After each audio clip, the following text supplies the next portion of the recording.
I'm Allison K. Hymas, and I'm the author of The Explorer's Code, a new book about 3 kids who solve a mystery in a spooky old house by working together to solve codes and puzzles. Let's learn about codes and ciphers and have some fun. Hello, everybody. I want to show you this. Start out, you know what this is? This is a cipher wheel. It is a wheel that has various different codes, or the keys to various different codes on here. So we have alphabetical codes along the outside, as well as some symbol codes and numerical codes throughout the whole thing. This is a rather complex cipher wheel. I was very lucky to have this given to me as a gift from my lovely husband. But I want to show you this because today I want to talk to you about codes and ciphers. I want to talk to you about what these are, what the difference between code and cipher is, and start discussing how codes and ciphers are effective and how they are used in our world, or how they've been used through history. So here's my cipher wheel. I'll put it aside. Maybe we'll see it again later. And let's talk about codes and ciphers. Why are they so important? Can a coded message really cause a country to enter a war? Truth is, it did. The Zimmerman telegram in World War I played a large role in bringing the United States into the war. Also, could a coded letter lead to a queen's execution? Yes. In 1586, Mary Queen of Scots was executed when coded letters were intercepted and decoded, leading to the discovery of a conspiracy to assassinate Queen Elizabeth I and put Mary on the throne. This was called the Babington Plot, and it, of course, failed because the codes were intercepted and decoded. For centuries, humans have used codes and ciphers to carry secret messages. The success and failure of these messages to remain secret have affected history. So, what is a code or a cipher?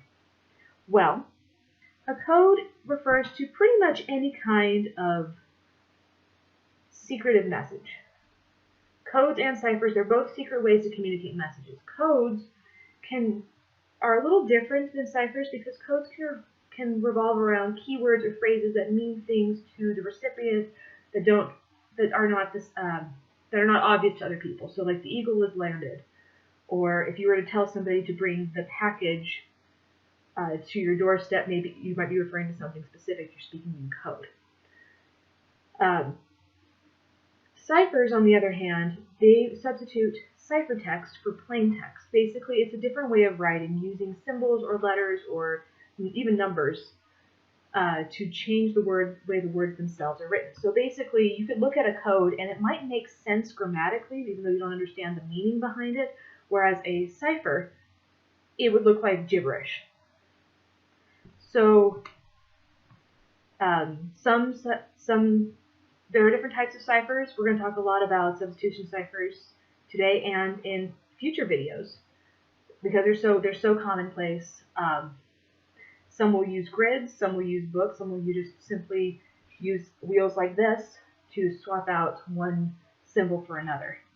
The important thing, though, about any kind of cipher or code is that the intended reader should be able to crack it easily because they have the key. However, anybody who doesn't have the key to the code, and the reason my cipher wheels like this are so fun is because they're the key to any kind of cipher or a specific type of cipher. But anybody who doesn't have the key won't be able to solve the code. That's the idea behind a code or a cipher. All right. When a code isn't easy to crack, or if the key ends up becoming lost, we end up with mysteries. And there are some very interesting mysteries based around codes and ciphers that we haven't been able to crack. Like the Voynich manuscript, and I am going to apologize right now if I mispronounce anything. I am doing the best I can. The Voynich manuscript is a 15th century codex of illustrations, and it is written in a language that no one can identify or crack. It's encoded. Today, it is still unknown what the book is or why it was created because we have not been able to break this code.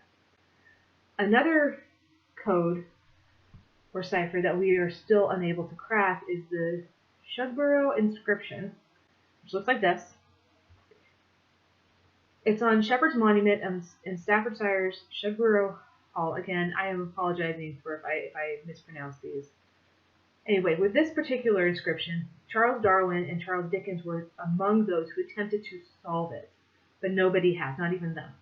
Some believe it contains a secret that leads to the Holy Grail. We don't know what it says. We don't actually know what it means because, again, we haven't been able to break it. So over the next videos, I'm going to explore some common and useful codes and ciphers. We'll talk about where they came from, how they've been used in the past, and how you too can use these codes to send your own secret messages. So stay tuned. We're about to have a lot of fun.